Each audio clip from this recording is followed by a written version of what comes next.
Hey, this is Q Paul. Welcome to Lesson 9 in our Spanish series for retirees living in Mexico. Today I'm going to introduce you to a brand new megaverb that's really going to propel your Spanish. Are you ready?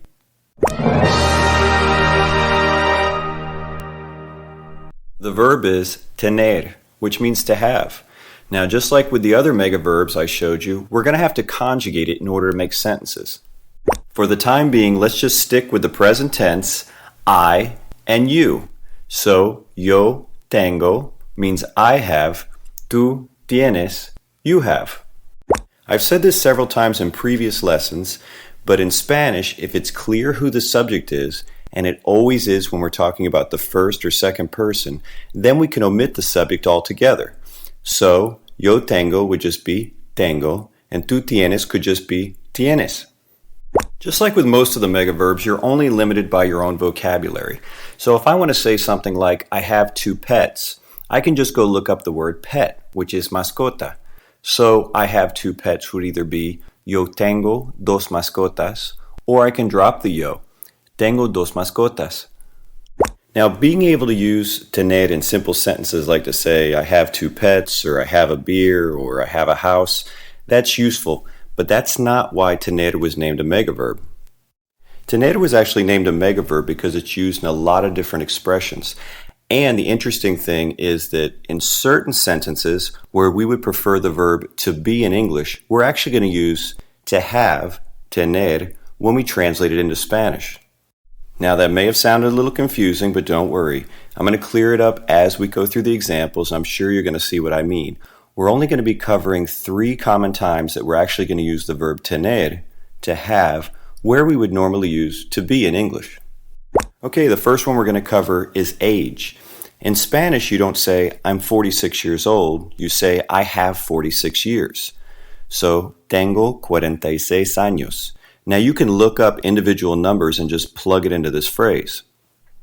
If you want to ask somebody how old they are, you'll ask, ¿Cuántos años tienes? Which literally means, how many years do you have? Let's move on to the next one. We're going to be using tener when we talk about being hot or cold, but this is only going to apply to people and animals. Before you can make your sentences, you need to learn 2 new nouns. The first one is calor, which means heat. The second one, frío, which means cold. In Spanish, we don't ask someone, are you hot or are you cold? What we're literally asking them is, do you have heat? Do you have cold? So if I want to ask someone if they're hot, I ask them, ¿Tienes calor? Do you have heat? So if you're not hot, you could say, no tengo calor. Or if you're cold, you could say, no tengo frío. The important thing to remember is you can only use this construction when you're talking about a living being.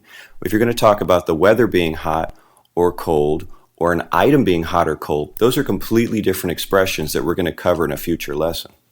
Let's move on to our third and last one for today. We're always going to be using tener to express when we're hungry or thirsty. In Spanish, we're actually saying, I have hunger or I have thirst. So you're going to have to learn those nouns. Hunger is hambre and thirst is sed. So this is pretty easy to do. Tengo hambre, I'm hungry. Tengo sed, I'm thirsty. If I want to ask somebody else, are you hungry? I would just say it like a question and use tienes. ¿Tienes hambre? Are you hungry?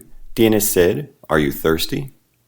Now, before we end the lesson, I just want to cover the word very as it's used in expressions like this, because people tend to like to say, no, I'm very hungry, or I'm very hot.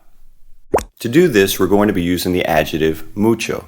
Now, in Spanish, adjectives, and those are words that describe nouns, agree in number and gender with the noun. So if the noun is masculine and singular, it just stays mucho. You don't even have to change this. Luckily for you, when we're talking about temperature, both calor and frío are masculine singular nouns. So we just say mucho calor or mucho frío. Now, it doesn't matter if you're a male speaker or a female speaker, this isn't going to change. You're still going to say, tengo mucho frío. I'm very cold. Now, when we talk about being hungry or thirsty, both hunger and thirst are feminine nouns, which means we're going to change it to mucha. See that little A?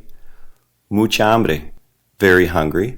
Mucha sed, very thirsty.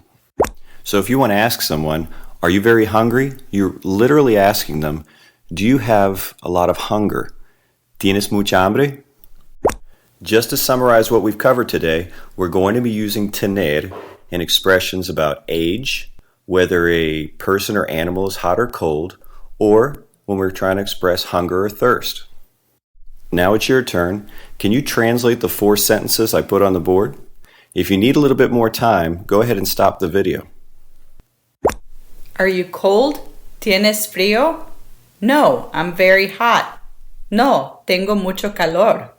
Are you hungry? ¿Tienes hambre? No, I'm very thirsty. No, tengo mucha sed.